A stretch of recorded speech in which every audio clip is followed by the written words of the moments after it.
Halo, Assalamualaikum semua. Kembali lagi kami menjumpai teman-teman dalam program Ada Apa? Teman-teman, akhir-akhir ini Sherly dan tim mengamati fenomena yang marak dipertontonkan di gadget kita, yaitu pamer kekayaan atau yang disebut dengan flexing. Simpelnya seperti memamerkan isi rekening, mobil mewah, koleksi tas mewah, dan sejenisnya. Sherly nggak mau menghakimi apakah tindakan tersebut benar atau salah, karena jelas bukan kapasitas Sherly untuk menilai semua itu. Toh itu adalah hak setiap orang yang memang punya privilege itu. Bener nggak? Nah, yang justru Sherly amati adalah apa sih dampak fenomena pamer kekayaan itu buat kita anak muda? Karena banyak juga yang mengatakan bahwa fenomena itu kurang sehat untuk kita lihat, kita konsumsi, apalagi untuk diikuti.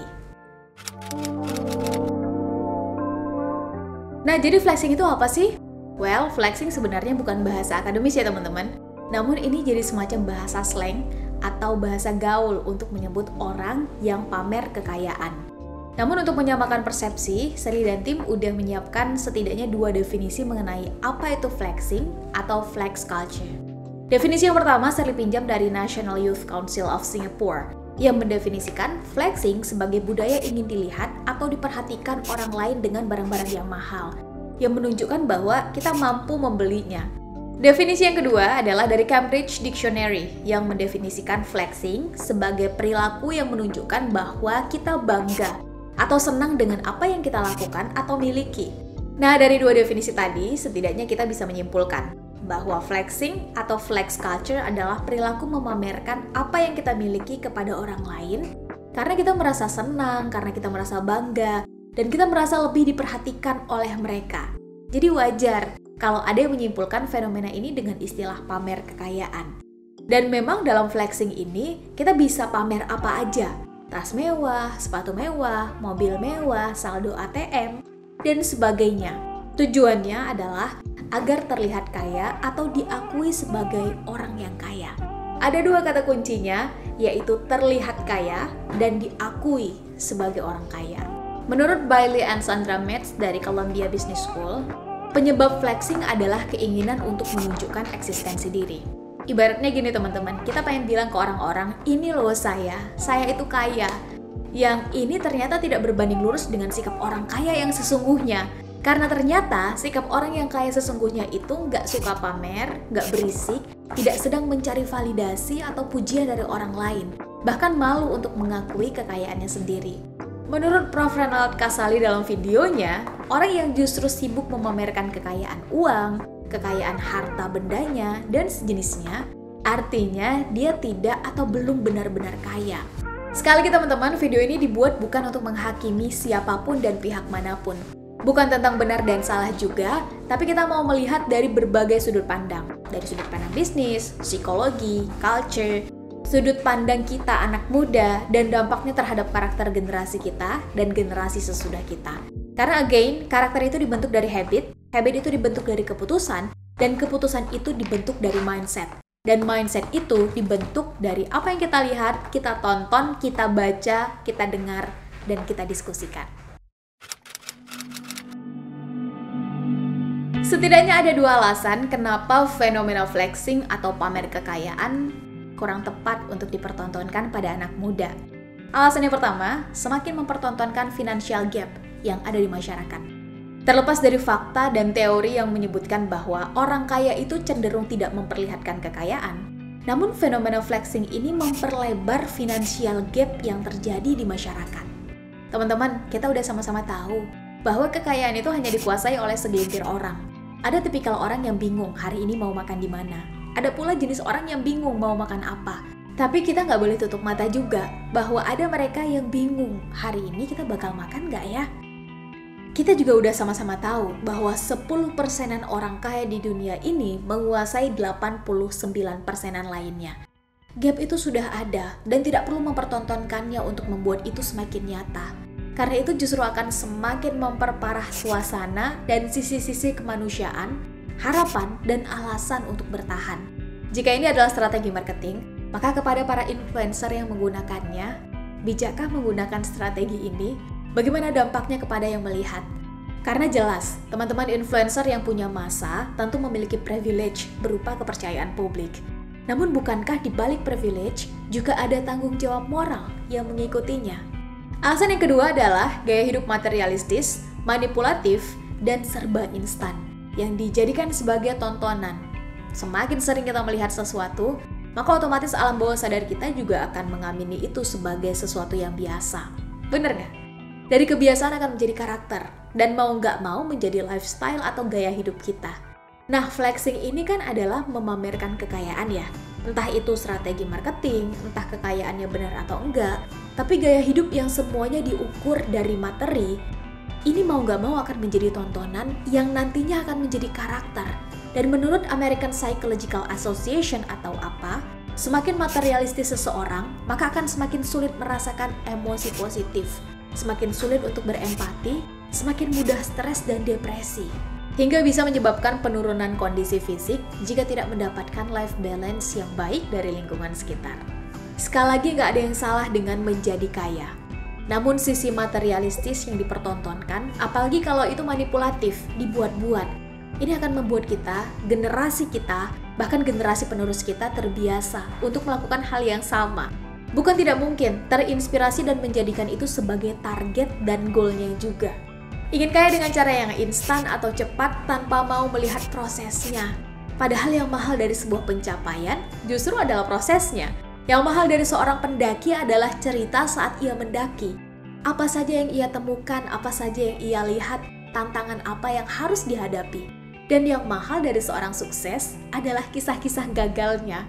Nah, dengan adanya fenomena flexing ini, membuat kita, khususnya generasi muda nih, semakin mendapat pembenaran untuk mendapatkan semuanya dengan cara yang instan. Lewat video ini, saya pengen ngasih beberapa tips agar kita tidak termakan dan tidak terjebak dengan fenomena flexing ini. Tips yang pertama adalah critical thinking.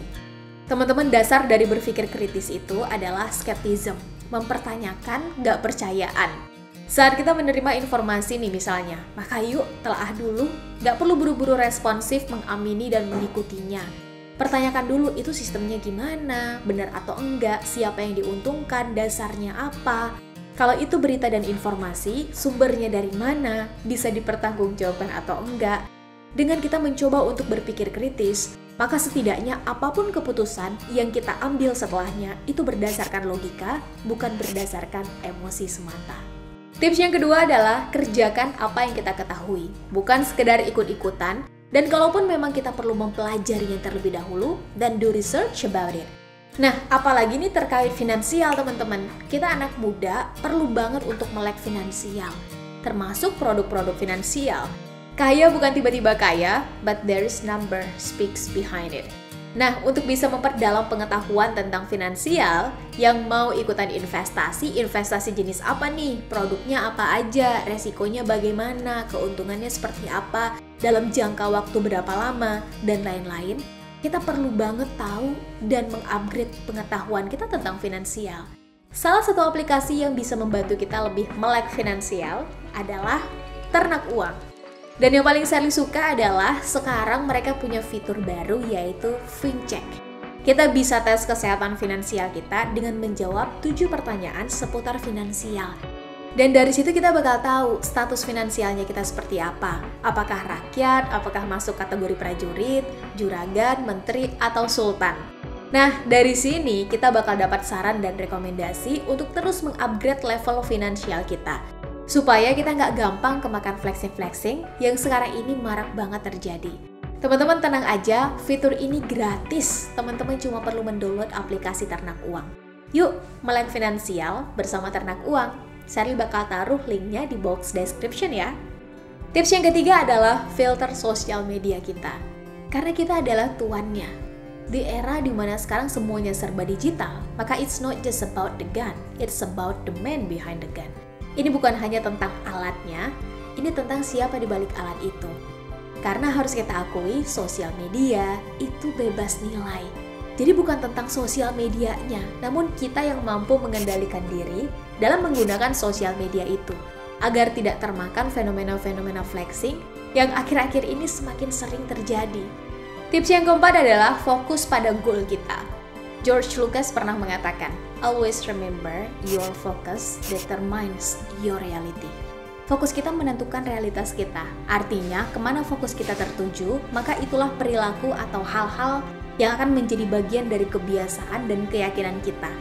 Karenanya, untuk menghindari atau bahkan menghentikan flex culture ini, yuk teman-teman kita tata ulang fokus atau attention perhatian kita. Kurangi fokus kita pada materi, bahkan orang-orang yang pamer materi, dan juga tata fokus kita supaya tertuju pada kehidupan kita yang lebih nyata. Apalagi anak-anak muda nih, kita semua ada masa depan yang harus diupayakan dan proses penempaan yang tidak mungkin terlewatkan. Fokus pada tujuan, mimpi, cita-cita yang layak untuk kita perjuangkan. Tips yang kelima adalah stop cari validasi dari orang lain. Sosiolog Universitas Gadjah Mada, Sidik Harimadia, menggarisbawahi bahwa salah satu penyebab orang mengikuti flex culture atau pamer kekayaan adalah ingin memenuhi imajinasi audiens, baik di sosial media maupun di dunia nyata. Dengan kata lain, kita punya harapan bahwa dengan pamer kekayaan, maka kita memenuhi ekspektasi orang lain. Hal-hal seperti ini secara nggak langsung juga menunjukkan bahwa flex culture adalah hasil dari pencarian kita yang terlalu tinggi terhadap validasi orang lain terhadap kita. Kita hidup bukan untuk memenuhi ekspektasi orang lain, dan kita manusia diciptakan juga bukan untuk membuat semua orang senang. Padahal, validasi, ekspektasi, bahkan justifikasi dari orang lain gak bisa sepenuhnya menggambarkan tentang siapa diri kita yang sebenarnya dan apa yang ingin kita capai ke depannya. Bahkan teman-teman, seringkali penilaian itu hanya melihat diri kita dari sisi luarnya aja. Dan lebih parahnya lagi, membuat kita semakin overthinking untuk memenuhi ekspektasi publik terhadap diri kita. Nah, itu dia tadi beberapa tips yang Sherly dan tim bagikan supaya kita nggak ikut-ikutan flex culture.